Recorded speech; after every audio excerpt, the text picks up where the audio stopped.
Hi! This is Revathi. Video చూస్తున్న వారికి, అలాగే లైక్స్, కామెంట్స్‌తో సపోర్ట్ చేస్తున్న వారికి థ్యాంక్ యూ సో మచ్. నా తనువున ప్రాణం నీకై ఎపిసోడ్ నంబర్ 54.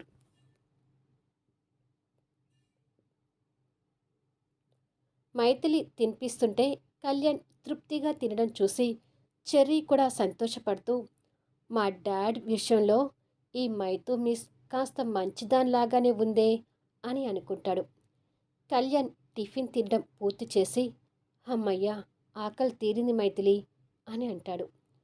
చెర్రీని కూడా లేపి టిఫిన్ పెడితే మంచిది కళ్యాణ్ అంటూ చెర్రీ వైపు చూసేసరికి వాడు లేచి కూర్చోడం కనిపిస్తుంది.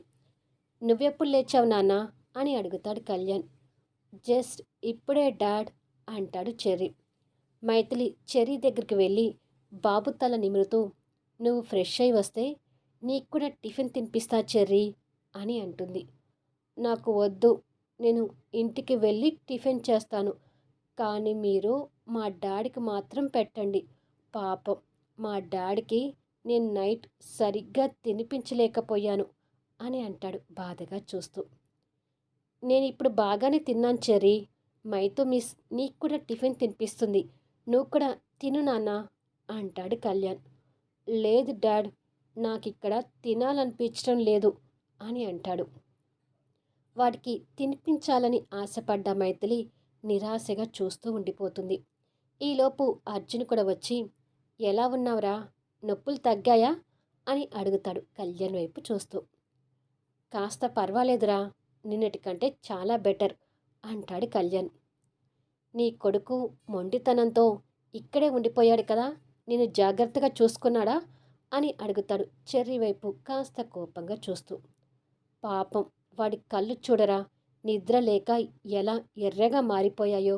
వాడి కళ్ళు చూస్తేనే వాడు నన్ను ఎలా చూసుకున్నాడో అర్థమవుతుంది. ముందు వాణ్ణి ఇంటికి తీసుకెళ్ళు, రెస్ట్ తీసుకుంటాడు అంటాడు కళ్యాణ్. నీ కొడుకు వస్తానంటే తీసుకెళ్ళడానికి నాకేమైనా బరువా అంటాడు అర్జున్ చెర్రీ మీద కోపంతో వ్యంగ్యంగా.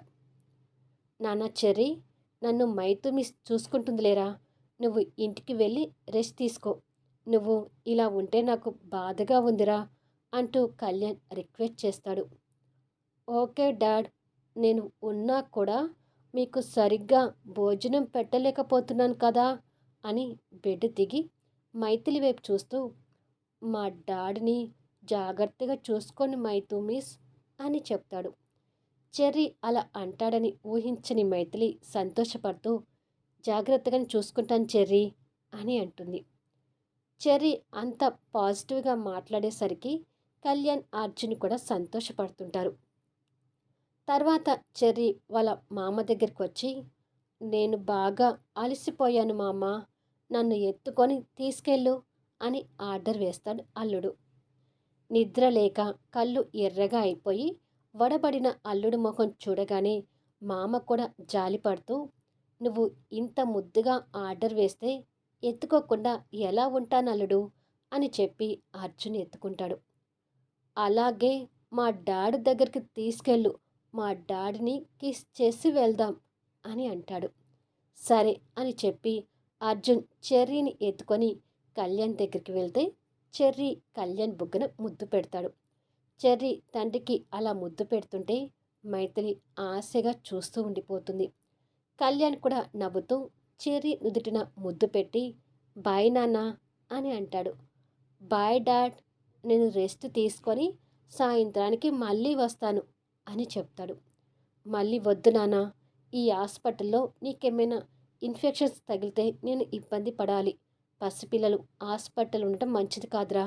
ఈ డాడ్ చెప్పేది విని ఇంటి దగ్గర ఉండిపో, నేను రేపు డిశ్చార్జ్ అయ్యి ఇంటికి వచ్చేస్తాను అని అంటాడు. అయితే మైతో మిస్, మీరు మా డాడీని వదిలిపెట్టి ఎక్కడికి వెళ్ళొద్దు అని అంటాడు. ఎక్కడికి వెళ్ళను చెర్రీ, మీ డాడీ గురించి వర్రీ అవ్వకు, నేను జాగ్రత్తగా చూసుకుంటాను అంటుంది మైథిలి. ఓకే మైతో మిస్, బాయ్ డాడీ, ఇక వెళ్దాం పదా మామ అని అంటాడు. బాయ్ రా అని చెప్పి అర్జున్ చెర్రీని ఎత్తుకొని వెళ్ళిపోతాడు. చెర్రీ మాటలకు మైథిలి సంతోషపడుతూ, చెర్రీ నాతో ఇలా మాట్లాడుతుంటే నాకు భలే సంతోషంగా ఉంది కళ్యాణ్ అని అంటుంది. నాకు కూడా మైథిలి నీ విషయంలో వాడు కాస్త పాజిటివ్గా రెస్పాండ్ కావడం తెలుస్తుంది అని తర్వాత మైథిలి మొహం తీక్షణంగా గమనిస్తూ నువ్వు కూడా రాత్రి నిద్రపోలేదు కదా ఎనిమి అని అడుగుతాడు. కళ్యాణ్ అలా అడిగేసరికి సూర్య మాటలు గుర్తొస్తుంటాయి. ఏంటి ఎనిమి అలా ఉన్నావు, ఏమైంది అని అడుగుతాడు. అది కళ్యాణ్, సూర్యకి మన గురించి తెలిసి నన్ను అడగటానికి వచ్చాడు అని అక్కడ జరిగింది కళ్యాణ్కి చెప్తుంటుంది. ఇక్కడ సూర్య పరశురాం జెస్సీతో కలిసి ఒక పెద్ద బంగ్లాలో అడుగు పెడతాడు. సూర్య ఆ బంగ్లా చూసి ఆనందంతో అబ్బురపడుతుంటే ఇక ఈ హౌస్ నీదే సూర్య అంటాడు పరశురాం. హౌస్ చాలా బాగుంది అంకుల్. నా జీవితంలో ఇంత పెద్ద హౌస్లో ఉంటానని అసలు ఎప్పుడు ఊహకు కూడా అనుకోలేదు అంటాడు సూర్య నవ్వుతూ. మా డాడీ మన కోసం ఏమైనా చేస్తాడు సూర్య అంటుంది జెస్సీ పొంగిపోతూ. ఇక్కడ నీకు ఎలాంటి ప్రాబ్లం ఉండదు సూర్య. సర్వెంట్ నీకేం కావాలో అన్నీ దగ్గరుండి చూసుకుంటుంది అంటాడు పరశురాం. థ్యాంక్ యూ అంకుల్ అంటాడు సూర్య. అసలు మాతో పాటే నిన్ను మా ఇంట్లోనే ఉండమన్నాను, కానీ పెళ్ళయ్యే వరకు వేరుగా ఉంటానని నువ్వే చెప్పావు. మా అందరితో కలిసి ఉంటే బాగుండేది కదా అంటాడు పరశురాం. పెళ్ళికి ముందే నేను మీ ఇంట్లో ఉంటే జెస్సీని ఎవరైనా తప్పు పట్టే ప్రమాదం ఉంది అంకుల్. నా కాబోయే భార్య విషయంలో బాధ్యతగా ఆలోచించే ఇలా వేరుగా ఉండటానికి నిర్ణయించుకున్నాను అంటాడు సూర్య. ఓకే సూర్య, అందుకే నేను కూడా నిన్ను ఎక్కువగా బలవంతం చేయలేదు. కానీ మరి మీరు ఎప్పుడు పెళ్లి చేసుకుంటారు అని అడుగుతాడు పరశురాం.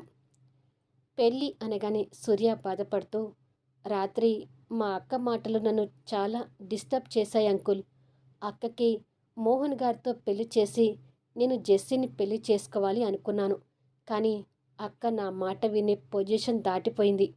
అసలు మా అక్క జీవితం ఏమవుతుందోనని నాకు కొంచెం భయంగా కూడా ఉంది. ఈ ఆలోచనలతో నేను ఇప్పుడు పెళ్లి చేసుకోలేను అంకుల్. నాకు పెళ్ళికి కాస్త టైం ఇవ్వండి అని అడుగుతాడు సూర్య. మీ అక్క కూడా నీ మాటని అలా తీసేయటం ఏమీ బాగోలేదు సూర్య. ఏం చేద్దాం, తను పూర్తిగా ఆ కళ్యాణ్ మాయలో పడిపోయిందిలే. ఆ కళ్యాణ్ చూసుకునే తమ్ముడైన నిన్ను దూరం పెడుతుంది అని పరశురాం ఇంకాస్త ఎక్కిస్తుంటాడు. అది నిజమే కదా అన్నట్టుగా సూర్య మౌనంగా బాధపడుతూ ఉండిపోతాడు.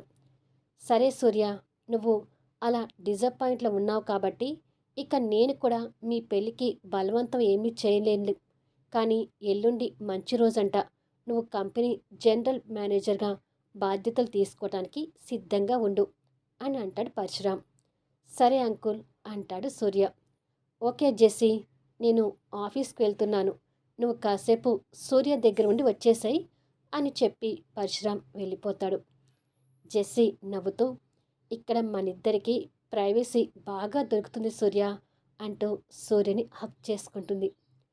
దొరుకుతుంది కదా అని చెప్పేసి ఇక్కడికి రావాలని ఎక్కువ చూడకు.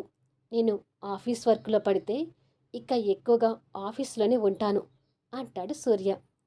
నువ్వు ఫ్రీగా ఉన్నప్పుడు మాత్రం నాకు ఫోన్ చేయి, వెంటనే వచ్చేస్తాను అంటుంది జెస్సీ. ఇప్పుడు మాత్రం నేను ఫ్రీగానే ఉన్నాను అంటూ సూర్య జెస్సీ చేయి పట్టుకొని బంగ్లా అంతా చూద్దాం పదా అంటూ వెళ్తారు. కొన్ని నిమిషాలకి ఇద్దరు బంగ్లా అంతా చూసి బెడ్రూమ్లోకి వచ్చి అలసినట్టుగా ఇద్దరు బెడ్ మీద పడుకుంటారు. జెస్సీ సూర్య నడుము మీద చేయి వేసి పడుకుంటే సూర్య చెదిరిపోయిన తన జుట్టును సరిచేస్తూ నువ్వు నాకు పరిచయం కావడం నా లక్కీ జెస్సీ అంటూ మాట్లాడుతుంటారు. ఇక్కడ సూర్య గురించి మైథిలి చెప్పడం పూర్తి కాగానే కళ్యాణ్ షాక్ అవుతూ సూర్య అలా ఎలా మాట్లాడగలిగాడు? ఎంతో బాధ్యతతో సూర్య విషయంలో మెలిగిన నిన్ను శత్రువుగా చూడటం ఏంటి అని అడుగుతాడు. చెప్పాను కదా కళ్యాణ్, వాడు పూర్తిగా మారిపోయాడని అంటుంది బాధపడుతూ. సూర్య ఎంత మారిపోయినా నీ మీద అభిమానం ఉంటుంది మైథిలి. సూర్య నీతో మాట్లాడిన ప్రతి మాట కూడా నా మీద కోపంతో కానీ నీ మీద అభిమానం లేక కాదు. నువ్వు నేను కలవడం సూర్య ఇష్టం లేకపోవచ్చేమో కానీ నీ జీవితం క్షేమంగా ఉండాలని మాత్రం సూర్య కోరుకుంటున్నాడు. నువ్వు సూర్య గురించి నెగిటివ్‌గా ఆలోచించకు మైథిలి. సూర్య ఇంకా చిన్నవాడే. తెలిసి తెలియని తనంతోనే ఆలోచనను మానేసి ఆవేశంతో మాట్లాడి ఉంటాడు అని అంటాడు కళ్యాణ్. ఏమో కళ్యాణ్, మా అమ్మ చనిపోయిన తర్వాత ఇన్నాళ్ళు నేను ఒంటరిగా ఉన్నా నాకు అండగా నా తమ్ముడు సూర్య ఉంటాడులే అని ధైర్యం ఉండేది. కానీ ఇప్పుడు వాడు నన్ను బయట దానిగా చేసి మాట్లాడేసరికి నేను తట్టుకోలేకపోతున్నాను.